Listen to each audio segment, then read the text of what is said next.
جب کوئی انسان پڑھتا ہے نا تو سیرت پڑھتے پڑھتے پڑھتے جب اس سیرت پر عمل کرنا شروع کرتا ہے تو اس کو کیا فائدے کیا پہنچتے ہیں. آپ لوگ سبھی بستر پر سوتے ہیں ہر روز، اور ماشاء اللہ الحمدللہ مجھے یہ امید ہے، یہ گمان ہے کہ سب کے گھروں میں اچھے بستر ہوں گے. اگر کھاٹ پر بھی سوتا ہوگا کوئی بندہ تو وہاں پر بھی انتظام اچھا ہوتا ہوگا. کوئی ایسا بندہ ہوگا کہ جو زمین پر یا چٹائی پر سوتا ہوگا. لیکن قربان جائیے میرے مصطفیٰ کی عظمتوں پر کہ وہ 63 سالہ زندگی میں کبھی بھی وہ نرم نرم بستر پر، ملائم ملائم بستر پر کبھی نہیں سوئے. حضرت عائشہ صدیقہ کی زندگی کو آپ پڑھیں. عائشہ صدیقہ رضی اللہ تعالیٰ عنہ فرماتی ہے کہ میرے پیارے محبوب حضور احمد مجتبی محمد الرسول اللہ صلی اللہ تعالی علیہ وسلم کھجور کے ٹانٹ سے بنا ہوا بستر پر آرام فرماتے تھے.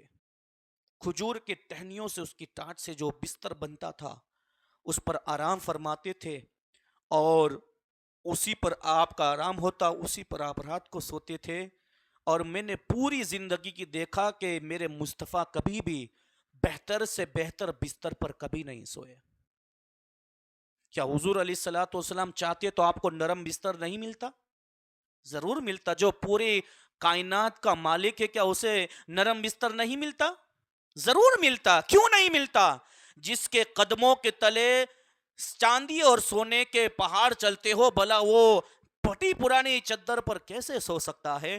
لیکن ان کی عظمتوں پر قربان جائیے کہ وہ چٹائی پر سو رہے تھے، لیکن اس کی حکمت تو دیکھو کہ وہ چٹائی پر سونے کی کیا حکمت ہے. بڑے بڑے سائنسدانوں نے یہ کہا ہے کہ جو بندہ نرم نرم بستر پر آرام کرتا ہے اس کی زندگی میں اسے دو تکلیفیں زیادہ ہوتی ہے. ایک ہے کمر کی تکلیف اور ایک ہے ریڑھ کی ہڈی کی تکلیف. یہ دو تکلیفیں ضرور ہوں گی اسے. جو جتنے نرم بستر پر آرام کرتے ہیں انہیں یہ دو تکلیفیں ضرور رہتی ہے، کمر کی اور ایک ریڑھ کی ہڈی یعنی پشت کی اسے بیماری ہو جاتی ہے. بہت سارے لوگوں کو یہ بیماری ہوتی ہے.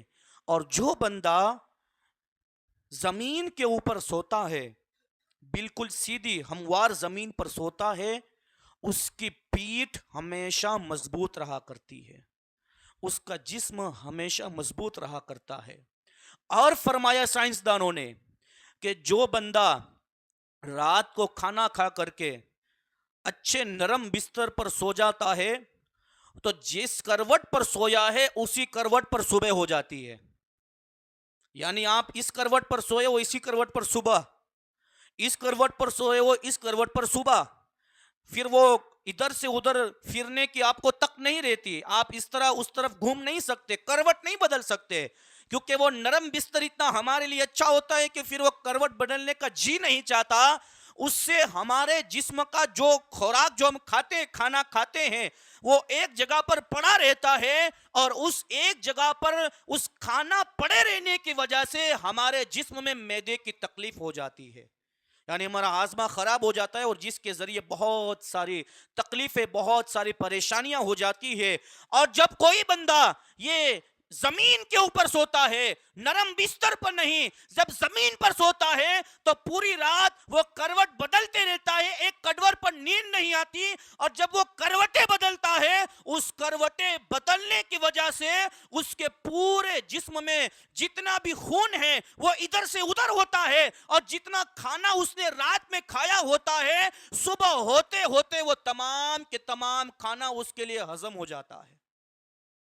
اب ذرا آپ یہاں پر دیکھیں کہ سائنسدانوں نے کہا کہ نرم بستر پر سونے سے جسم کمزور ہوتا ہے اور زمین پر سونے سے جسم مضبوط ہوتا ہے. وہاں 1400 سال پہلے میرے مصطفیٰ نے کر کے بتا دیا کہ نرم بستر پر ہم سونے والے نہیں ہیں، ہم اپنے جسم کو مضبوط رکھنے والے ہیں. اور 1400 سال پہلے میرے مصطفیٰ نے وہ پھٹی پرانی وہ کھجور کی چٹائی پر سو کر کے انہوں نے زمانے والوں کو اعلان کر دیا کہ میں چٹائی پر سو رہا ہوں، اگر تم بھی میری زندگی پر عمل کرو گے اللہ تبارک و تعالی تم کو کبھی بھی کمزور نہیں فرمائے گا، کبھی بھی کمزور نہیں